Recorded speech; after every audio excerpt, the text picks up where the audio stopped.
Hello friends, प्रभात TV रे आपण मानक स्वागत। आज भिडियोटी को आरंभ करने पूर्व चैनल टी को निहाती भाव में सब्सक्राइब करूँ, जहाद्वारा कि सर्वप्रथम लाटेस्ट वीडियो आपण मैंने सर्वप्रथम पाइपारे और निज सांग सहित शेयर करूँ। तेज चलतु आज वीडियो को आरंभ करवा। पीएम सूर्यघर योजना को कैबिनेट मंजूरी। योजना अधीन 1 कोटी घर को मिल 300 यूनिट मागणा विद्युत। आज ब्रह्मपुर जीवे राष्ट्रपति ब्रह्मपुर विश्वविद्यालय समावर्तन उत्सव में जोग देवे। आज अपराह्न बरमुंडा बस स्टैंड लोकार्पण करेंगे मुख्यमंत्री नवीन पट्टनायक। एणिकी टर्मिनाल भली अत्याधुनिक सेवा पाइबे यात्री।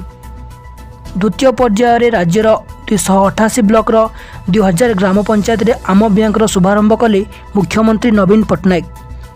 आज 2 दिन धरी संबलपुर गस्तरे केंद्रमंत्री धर्मेंद्र प्रधान 100 क्यूब स्टार्टअप करेंगे शुभारंभ। 15,037 मत्स्यजीवी परिवार को 15,000 टंका हिसाब से 22,55,55,000 टंका जीविका सहायता प्रदान कले कृषि और मत्स्य संपदा मंत्री रणेंद्र प्रसाद स्वयं। अंगनवाड़ी कर्मी दरमा वृद्धि कले राज्य सरकार। एणिकी मासिक पाइबे 10,000 टंका।